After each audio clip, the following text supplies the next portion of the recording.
Welcome back to the deep dive. Today we're tackling something pretty profound. We're jumping into the 7th chapter of the Bhagavad Gita. It's called Jnana Vijnana Yoga.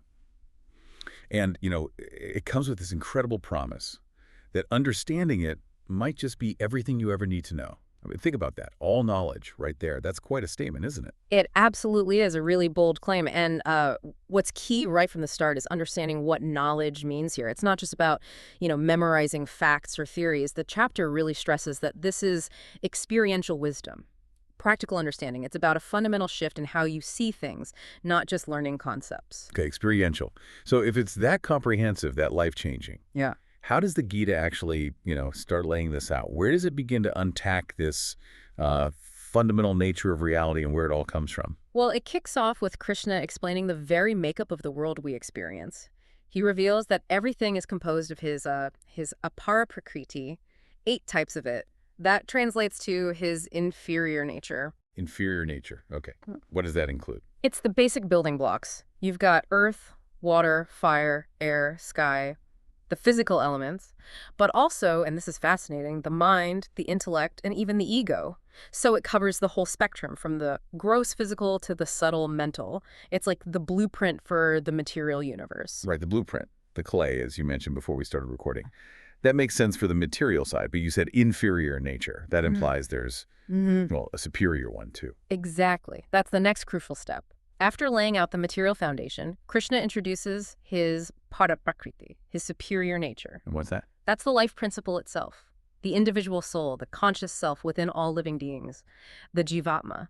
So while the material world is his inferior nature, the conscious beings, like you and me, all life, that's his superior nature, the animating force. Ah, okay. So you have the stage, the material world, and then the actors, the conscious souls, both originating from him. Does this mean then that absolutely everything stems directly from Krishna? Is he the ultimate source point? That's precisely what he declares. He states he is the original cause of creation. Everything originates from him.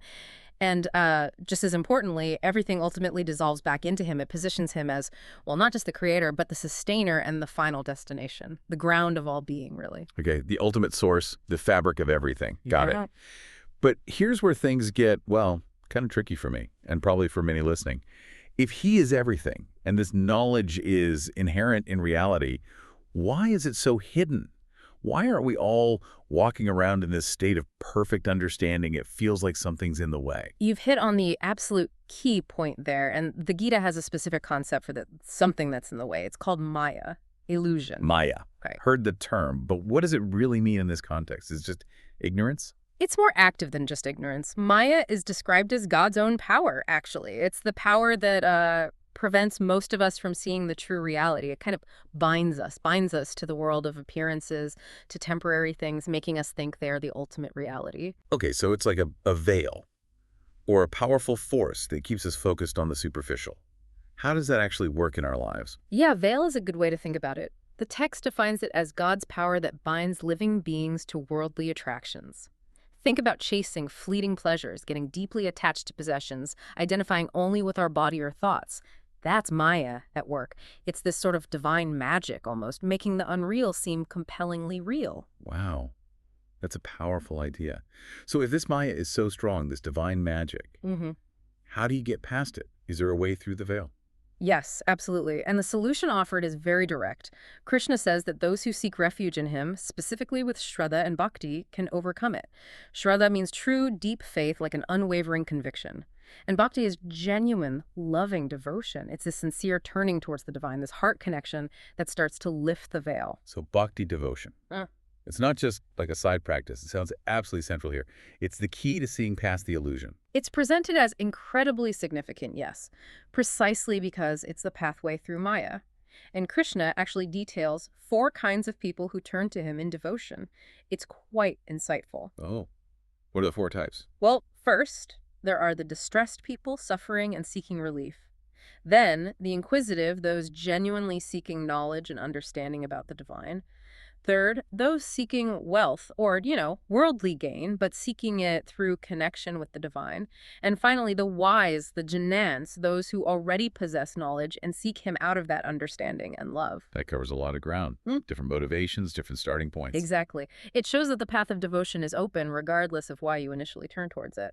But Krishna does point out who is considered the best among them. And who's that? It's the wise ones, those who approach him already grounded in knowledge, but also with pure love and devotion. Those who are, as the text says, fully absorbed in him. Their devotion isn't transactional. It comes from a place of deep understanding and unwavering focus. Fully absorbed. Wow. Okay, so we've covered the building blocks of existence, this concept of Maya or illusion, and now the path of devotion, bhakti, as the way through. Yeah. If you had to sort of boil it all down, what's the core message of this chapter, Jnana Vijnana Yoga, for someone listening right now? I think the core message, bringing it all together, is that knowing God, achieving this complete knowledge, isn't just an intellectual thing. It's not something you can get just by reading books, although study helps. True understanding comes from a blend. It requires vijnana, that's the practical wisdom, the direct spiritual experience, combined with bhakti, that deep faith and loving devotion we talked about. It's head and heart integrated. Experience and devotion working together. Exactly. It's this combination that truly pierces the veil of Maya. And the ultimate benefit, the promise Krishna makes, is that those who take refuge in God through this integrated path can genuinely be freed from life's illusions.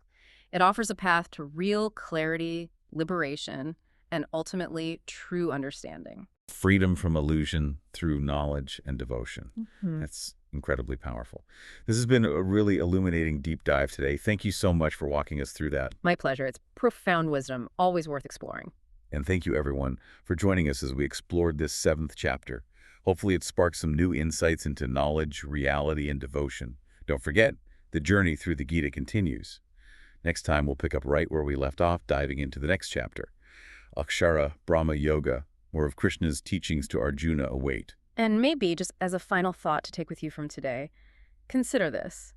How might recognizing this deep interconnectedness, seeing the elements of the world and your own consciousness as parts of one divine reality, how might that change your perspective? Just reflect on how that understanding could subtly shift the way you approach everyday challenges, or even your desires, knowing they're all playing out within this larger, divinely woven tapestry, something to think about.